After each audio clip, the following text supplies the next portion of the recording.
زين النبيين بحبيبه المصطفى ومنّا على المؤمنين بنبيه المجتبى والصلاة والسلام على سيدنا محمد خير الورى وعلى آله وصحبه أجمعين إلى يوم الدين. أما بعد فأعوذ بالله من الشيطان الرجيم. بسم الله الرحمن الرحيم. شهر رمضان الذي أنزل فيه القرآن. صدق الله مولانا العظيم وصدق رسوله النبي الأمين الكريم ونحن على ذلك لمن الشاهدين والشاكرين والحمد لله رب العالمين. إن الله وملائكته يصلون على النبي يا أيها الذين آمنوا صلوا عليه وسلموا تسليما.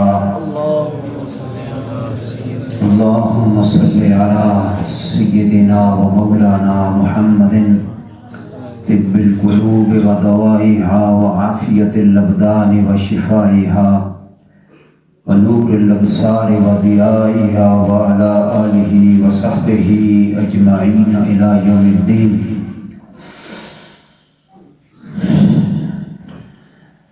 حمد و ثنا و صلاۃ و السلام کے بعد معزز حاضرین و سامعین کرام، قرآن مجید کی ایک آیہ کریمہ کا ایک حصہ میں نے آپ کے سامنے تلاوت کیا ہے، جس میں اللہ تبارک و تعالی نے رمضان اور قرآن مجید دونوں کا ماں بعد تعارف کرایا ہے۔ فرمایا کہ شہر رمضان الذی انزل فیہ القرآن، رمضان المبارک کا مہینہ وہ مقدس و بابرکت مہینہ ہے، وہ عظمت والا مہینہ ہے کہ جس میں ہم نے قرآن کو نازل کیا ہے۔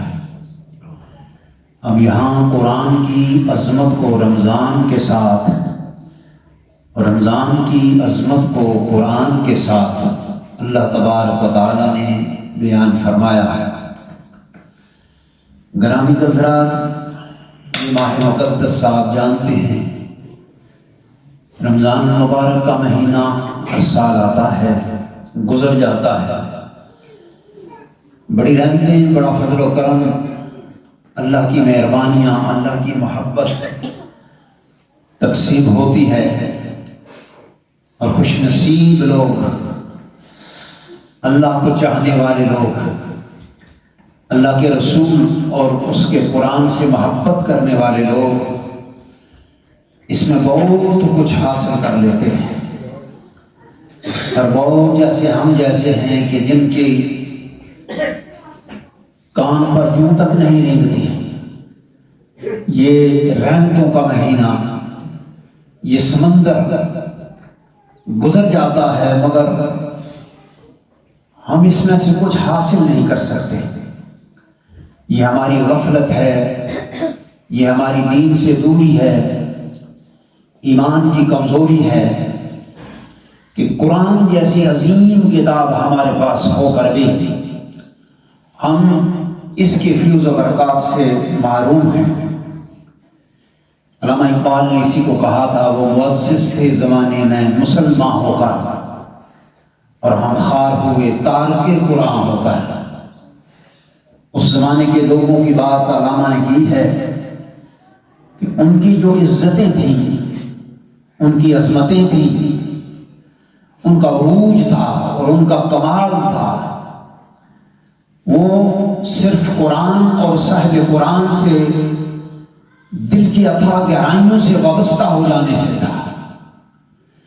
قرآن کے ساتھ بھی ان کو گہری محبت تھی، اور صاحب قرآن محمد رسول اللہ امام الانبیاء کے ساتھ بھی دل کی اتھاہ گہرائیوں سے ڈوب ڈوب کر محبت کرتے تھے۔ ان کی عظمت کا یہی راز تھا، ان کے علوم کا یہی راز تھا، ان کی فتوحات کا یہی راز تھا یہی نسخہ ان کو سمجھ آ گیا اور زمانے میں عزت والے بن گئے، اور اللہ رب العالمین نے بھی ان کے لیے آسمانی صحیفے میں رضی اللہ عنہم ورضوا عنہ، یہ لوگ میرے قرآن سے راضی ہیں، میرے مصطفیٰ سے راضی ہیں، میرے دین سے راضی ہیں، لہذا میں بھی اس وجہ سے ان سے راضی ہوں۔ اللہ نے اپنی رضا، اپنی محبتیں، اپنی رحمتیں ان کے لیے نازل فرمائی۔ آج بھی میرے دوستو وہی قرآن ہے، وہی صاحب قرآن ہے، وہی رمضان ہے۔ اگر آج ہم اپنے قلوب و اذہان کے ساتھ اس قرآن کے ساتھ، صاحب قرآن کے ساتھ ہم مل جائیں، اپنا تعلق، قلبی تعلق، روحانی تعلق ان سے قائم کر لیں، تو آج بھی اللہ کے خزانے مالا مال ہیں، آج بھی عظمتیں مل سکتی ہیں، عزتیں مل سکتی ہیں، علو مل سکتا ہے، فتوحات مل سکتی ہیں، لیکن شرط یہی ہے کہ ہم قرآن کے ساتھ، صاحب قرآن کے ساتھ، رمضان کے ساتھ پوری طرح سے دل کی اتھاہ گہرائیوں سے وابستہ ہو جائیں۔ گرامی حضرات، اس ماہ رمضان مبارک میں جہاں قرآن پڑھنا عبادت ہے، قرآن کو سننا عبادت ہے، وہیں پر قرآن مجید کے ساتھ گہری محبت بھی اللہ کی عبادت ہے۔ آقا نامدار صلی اللہ تعالیٰ علیہ وسلم کی یہ سنت ہے کہ رمضان المبارک میں جبریل امین آتے، کبھی جبریل پڑھتے مصطفیٰ سنتے، کبھی مصطفیٰ پڑھتے جبریل سنتا ہے۔ وہ کیسا عجیب منظر ہوگا کہ جبریل پڑھ رہے ہیں، مصطفیٰ سن رہے ہیں، اور مصطفیٰ کریم قرآن پڑھ رہے ہیں اور جبریل سن رہے ہیں، گویا کہ اللہ کی ساری رحمتیں اور نعمتیں اس طرف متوجہ ہو جاتی ہیں، اللہ کے فرشتے اس طرف متوجہ ہو جاتے ہیں۔ گرامی حضرات، جہاں قرآن کا پڑھنا عبادت ہے، وہی قرآن کا سننا بھی مصطفیٰ کی سنت ہے۔ آقا نامدار صلی اللہ تعالیٰ علیہ وسلم مدنی تاجدار، آپ نے حضرت عبداللہ بن مسعود رضی اللہ تعالیٰ عنہ سے فرمایا کہ عبداللہ، قرآن مجید اللہ کے مقدس قرآن کی تلاوت کرو، میں سننا چاہتا ہوں۔ عرض کی آقا، وہ قرآن جو آپ پر نازل ہوا، آپ خود اس کو سننا چاہتے ہیں؟ آپ نے فرمایا، ہاں، مجھے قرآن سننے سے محبت ہے، مجھے محبت ہے کہ یہ اللہ کا قرآن میرے سامنے پڑھا جائے، میں اس قرآن کو سنوں۔ اور پھر اسی طرح سے حضرت ابو موسیٰ اشعری، حضور کے بڑے پیارے صحابی، ان سے آقا نامدار صلی اللہ تعالیٰ علیہ وسلم نے سنا، آپ قرآن ایک صحابی پڑھ رہے ہیں، آقا نامدار آگے پیچھے کھڑے ہو گئے، اور بڑا خوبصورت وہ صحابی قرآن پڑھ رہے تھے، حضور سے سنا تھا، سیکھا تھا، پوری ترتیل و تجوید کے ساتھ، پیاری آواز کے ساتھ قرآن پڑھ رہے تھے، پیٹھ پیچھے امام الانبیاء محمد مصطفیٰ کھڑے قرآن کو سن رہے تھے۔ اب تھوڑی دیر کوئی نظر پڑی، میرے پیچھے کوئی کھڑا ہے، دیکھا تو امام الانبیاء میرے آقا پیچھے کھڑے ہو کر میرا قرآن پڑھنا سن رہے ہیں، اور حضور نے فرمایا کہ اے میرے صحابی، بڑا اچھا قرآن پڑھتا ہے، بہت خوبصورت قرآن پڑھتا ہے، اور اپنی آواز کے ساتھ اس قرآن کو مزین کر رہا ہے۔ تو عرض کی، یا رسول اللہ صلی اللہ تعالی علیہ وسلم، اگر مجھے پتا ہوتا کہ میرے آقا میرے پیچھے کھڑے ہو کر اللہ کے مقدس قرآن کو میرا پڑھنا سن رہے ہیں، تو میں اور بھی قرآن کو خوبصورت کر کے پڑھتا۔ یہ تھا ان لوگوں کا قرآن کے ساتھ تعلق، یہ تھا ان کا قرآن کے ساتھ محبت۔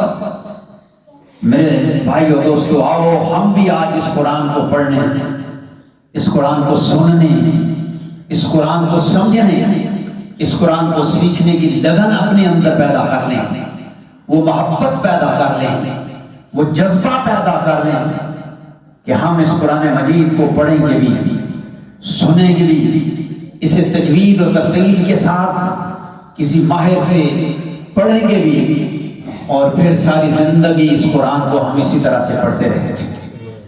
آقا نامدار صلی اللہ علیہ وسلم نے ارشاد فرمایا، خیرکم من تعلم القرآن وعلمہ، تم میں سب سے بہترین شخص، سب سے خوبصورت شخص، اللہ کا محبوب شخص وہ ہے جو اللہ کے اس قرآن کو تجوید و ترتیل کے ساتھ پڑھتا ہے اور دوسروں کو پڑھاتا ہے۔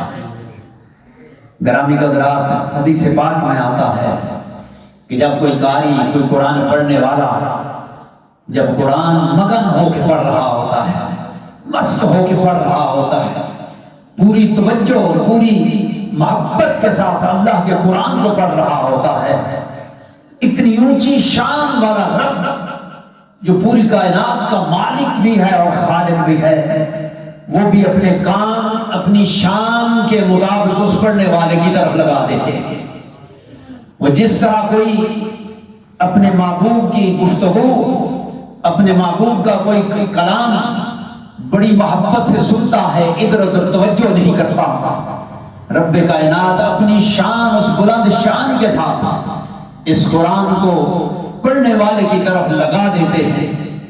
وہ کیا عجیب منظر ہوگا کہ بندہ قرآن پڑھ رہا ہے اور بندے کا رب اور قرآن کا صاحب اس قرآن کو سن رہا ہے۔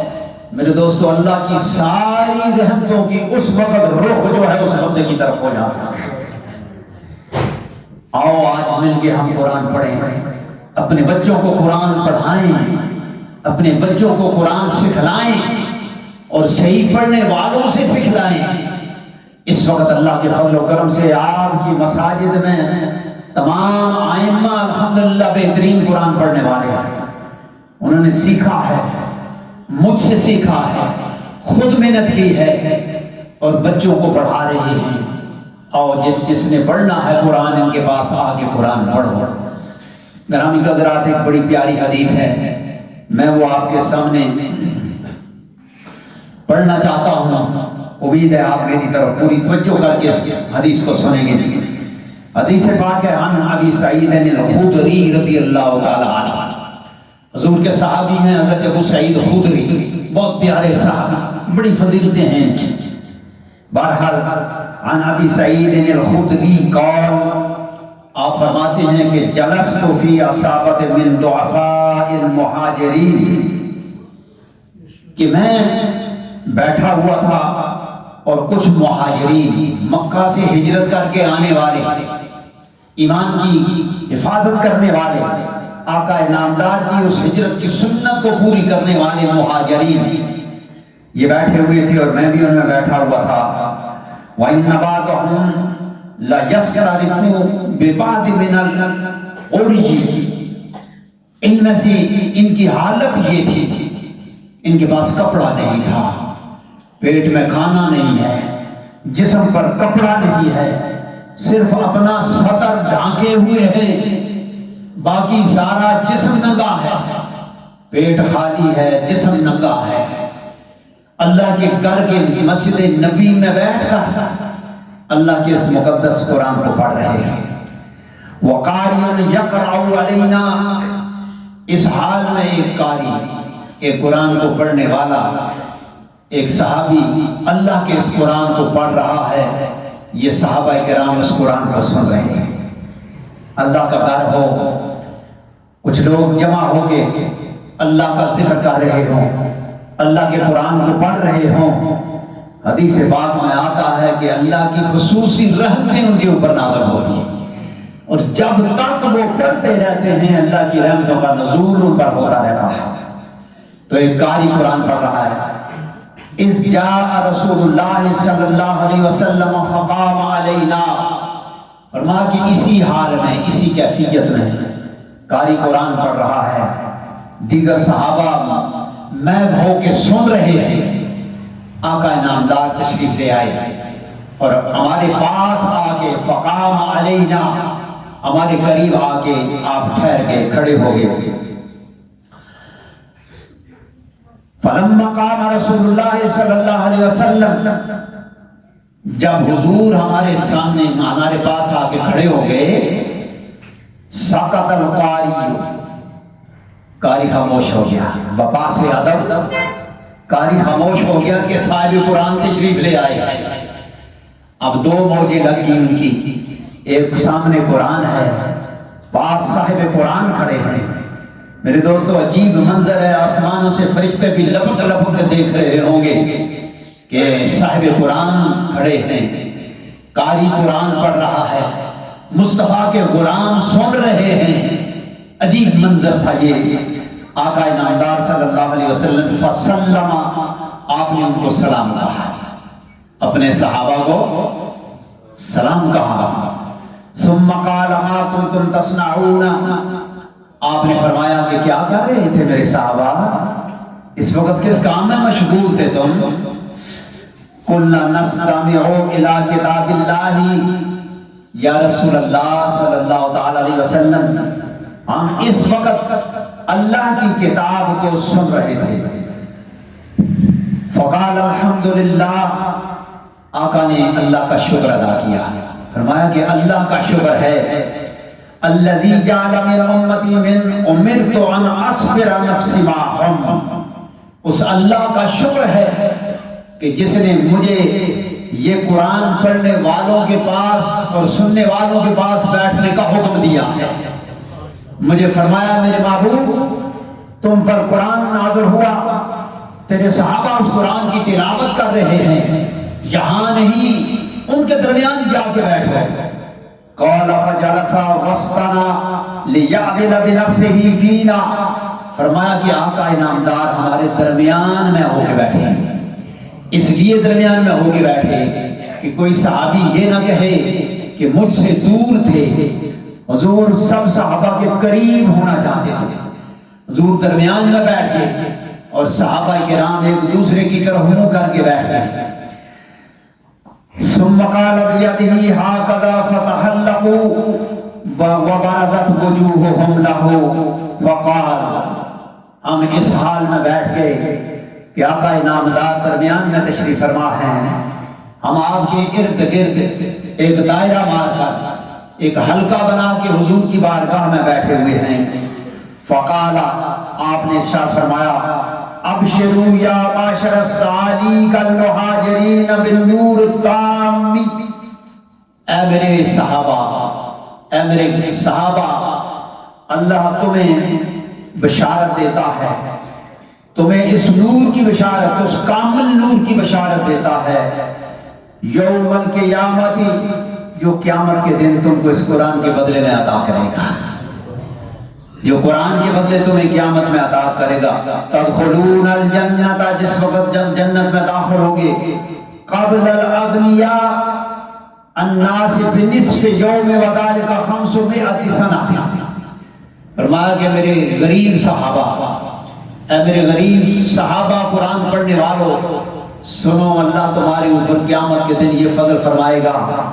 صحابہ تو وہ بھی ہوں گے جو امیر ہوں گے، دولت والے ہوں گے، زمین و جائیداد والے ہوں گے، اور وہ صحابہ بھی جنت میں جائیں گے، لیکن اے میرے غریب صحابہ جنہوں نے میرے ساتھ ہجرت کی، جنہوں نے اللہ کے قرآن کو سیکھا، اس حال میں کہ ان کے کھانے کو کھانا نہیں ہے، ان کے پہننے کو کپڑا نہیں ہے، اس حال میں بھی تم نے دنیا سے منہ موڑ کر اللہ کے گھر میں بیٹھ کر اللہ کے مقدس قرآن کو سیکھا ہے اور آج اسے پڑھ رہے ہو، اللہ تبارک و تعالیٰ تمہارے اوپر بڑا کرم فرمائے گا قیامت کے دن، اور وہ کرم یہ ہوگا، سنو کہ میرے امیر صحابہ بھی جنت میں جائیں گے اور تم بھی جنت میں جاؤ گے، لیکن تمہارا شرف یہ ہوگا کہ قیامت کے دن امیر صحابہ سے تم غریب صحابہ یہ قرآن پڑھنے والے ہو، اللہ تبارک و تعالیٰ آدھا دن تمہیں ان سے پہلے جنت میں داخل فرمائے گا، غریب پہلے اور امیر بعد میں۔ یہ پہلے اور بعد کا تصور یہ بھی آپ جانتے ہیں، یہاں مسجد میں تو پہلے اور بعد کا تصور کوئی نہیں ہے، بعد میں ہی آنے کا تصور ہے، جی بعد میں ہی جائیں گے، جی جب مولوی صاحب نماز پڑھانے کے قریب ہوں گے تو اس وقت جائیں گے، چلو نماز پڑھ کے دروازے کے قریب بیٹھیں گے، دوسروں کا راستہ بھی بند کر دیں گے، چاہے کتنی تکلیف کیوں نہیں ان کو ہوتی ہے، ہم یہیں پر بیٹھیں گے، ہمارے کاندھے پھلانگتے ہیں تو پھلانگتے ہیں، لیکن ہم نے آخر نہیں جانا ہے، دروازے کے پاس بیٹھنا ہے۔ ہم نے یہ اپنی سعادت سمجھ لی ہے۔ میرے بھائی اور میرے دوستو، آقا انعامدار ارشاد فرماتے ہیں کہ غریب جنت میں امیروں سے آدھا دن، ایک دن 500 سال کا ہے، قیامت کا دن 500 سال کا۔ فرمایا کہ 250 سال پہلے اے میرے غریب صحابہ تم جنت میں ان سے پہلے جاؤ گے۔ کتنی بڑی سعادت کی بات ہے میرے بھائیو۔ ہمارے اوپر کیوں اثر نہیں ہوتا؟ ہمارے اوپر دین کی باتوں کا، اللہ کے رسول کی اور اللہ کا کیوں اثر نہیں ہوتا؟ کیونکہ ہمارے دلوں کے اوپر زنگ چڑھا ہوا ہے۔ آپ نے رنگ کرنے والوں کو دیکھا ہوگا، لوہے پہ بھی رنگ کرتے ہیں، لکڑی پہ بھی رنگ کرتے ہیں، مگر جس چیز پر رنگ کرتے ہیں اسے پہلے ریگمار سے صاف کرتے ہیں، کیونکہ زنگ لگا ہوا ہو تو رنگ نہیں چڑھتا، زنگ لگا ہو تو رنگ نہیں بنتا۔ ارے رنگ بنتا ہی تب ہے جب زنگ اتر جائے۔ آقا انعامدار نے ارشاد فرمایا لکل شیء سقالۃ وسقالۃ القلب ذکر اللہ۔ لوگوں ہر چیز پر زنگ لگ جاتا ہے، اس پر رنگ نہیں چڑھتا جب تک اس کا زنگ دور نہ ہو۔ اور بندہ کے دل پر بھی زنگ چڑھ جاتا ہے، غافلوں کے دل پر زنگ چڑھ جاتا ہے، شیطان زنگ چڑھا دیتا ہے غفلت کا۔ جب غفلت کا زنگ چڑھا ہوا ہو تو پھر نہ خدا کی بات اثر کرتی ہے نہ رسول کی بات اثر کرتی ہے۔ پھر کہنے والا کہتا رہے لیکن کان تو سنتے ہیں، دل اس کو قبول نہیں کرتا، دل پر اثر نہیں ہوتا۔ میں نے کئی بار یہ حدیث سنائی ہے آپ کو۔ آقا انعامدار صلی اللہ تعالی علیہ وسلم نے ارشاد فرمایا جمعہ کے مقدس دن میں جب لوگ مسجد کی طرف آتے ہیں، اللہ فرشتوں کو بھیج دیتا ہے، دروازے کے اوپر وہ فرشتے کھڑے ہو جاتے ہیں، رجسٹر ان کے ہاتھ میں ہوتا ہے، قلم ان کے ہاتھ میں ہوتا ہے، اور وہ آنے والوں کی حاضری لگاتے ہیں، اور جو سب سے پہلے آتا ہے اس کی حاضری لگاتے ہیں۔ مولا اس کو کیا اجر ملے گا؟ اللہ فرماتے ہیں میرے فرشتوں اس کو ایسا اجر عطا فرماؤ جو بندہ اونٹ کی قربانی کرتا ہے اور میرے گھر میں حرم شریف میں آ کے کرتا ہے، اور جتنا ثواب اونٹ ذبح کر کے لوگوں میں فی سبیل اللہ وہ تقسیم کر دیتا ہے، جتنا اجر اسے ملتا ہے سب سے پہلے آنے والے کو یہ اجر عطا فرماؤ۔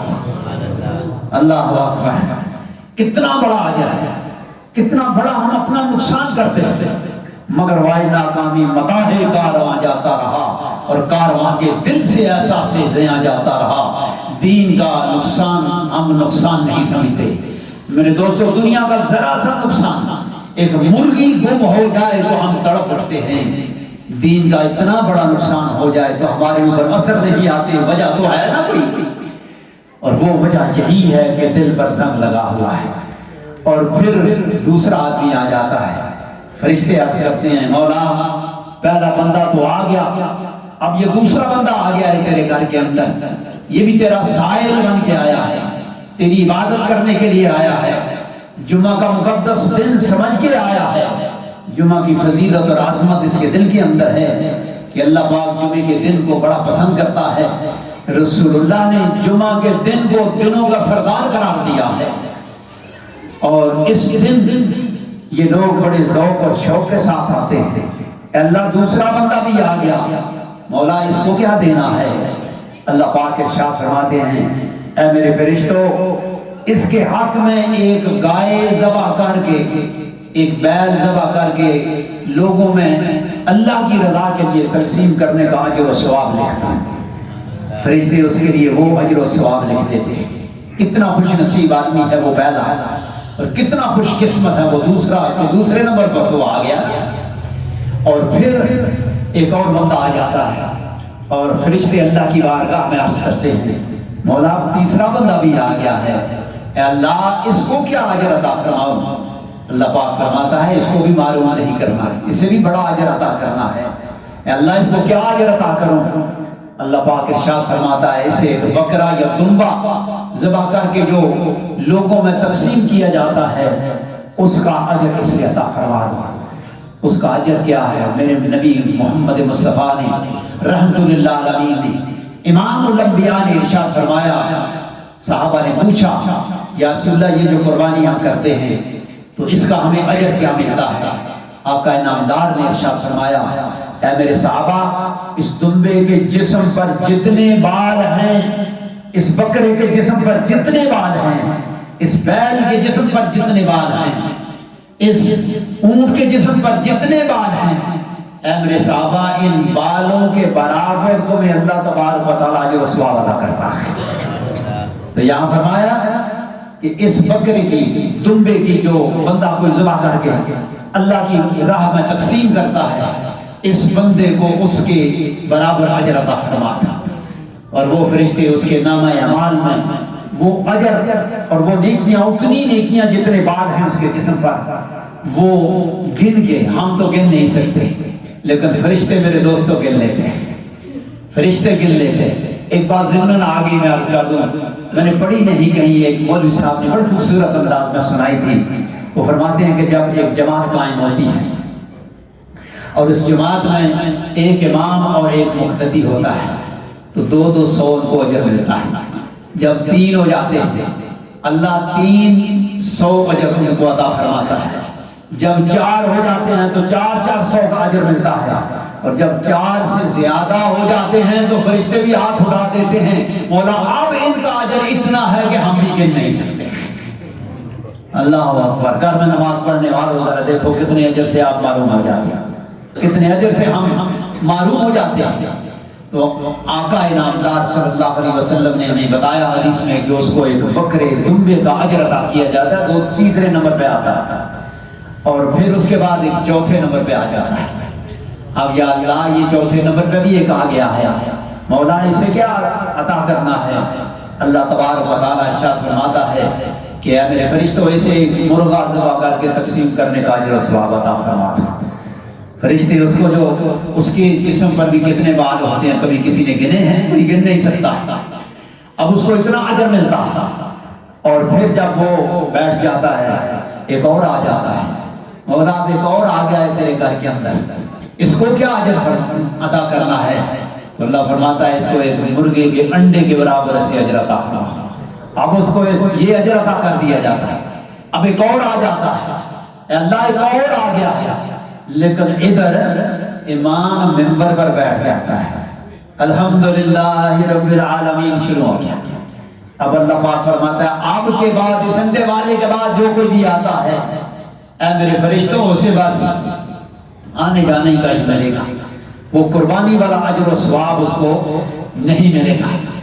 میرے دوست یہ بات سن کر بھی، آقا کا یہ فرمان سن کر بھی، یہ ترغیب کی بات سن کر بھی اگر کسی کے دل میں اثر نہیں ہوتا تو پھر اسے اپنے دل کو رگڑنا چاہیے، ریگمار کے ساتھ رگڑنا چاہیے، اسے کثرت کے ساتھ استغفار کرنا چاہیے، اسے کثرت کے ساتھ اللہ کا ذکر کرنا چاہیے۔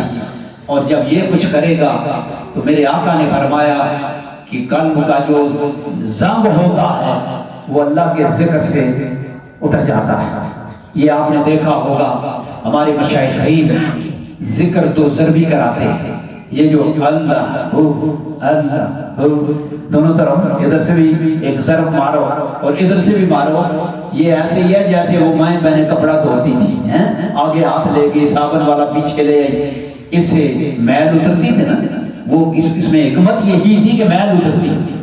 تو میرے بھائی اور ہم سب کو ہی اللہ کا ذکر کثرت سے کرنا چاہیے، جس طرح میں نے پہلے بتایا اللہ کے رسول نے فرمایا کہ اس مہینے میں کلمہ شریف لا الہ الا اللہ اور اسی طرح ساتھ میں استغفار کثرت سے کریں تو یہ دلوں کا زن اتر جائے گا۔ اللہ تبارک و تعالی مجھے اور آپ کی اس کی توفیق عطا فرمائے۔ وما توفیقی الا باللہ۔ جن دوستوں نے سنتیں نہیں پڑھی وہ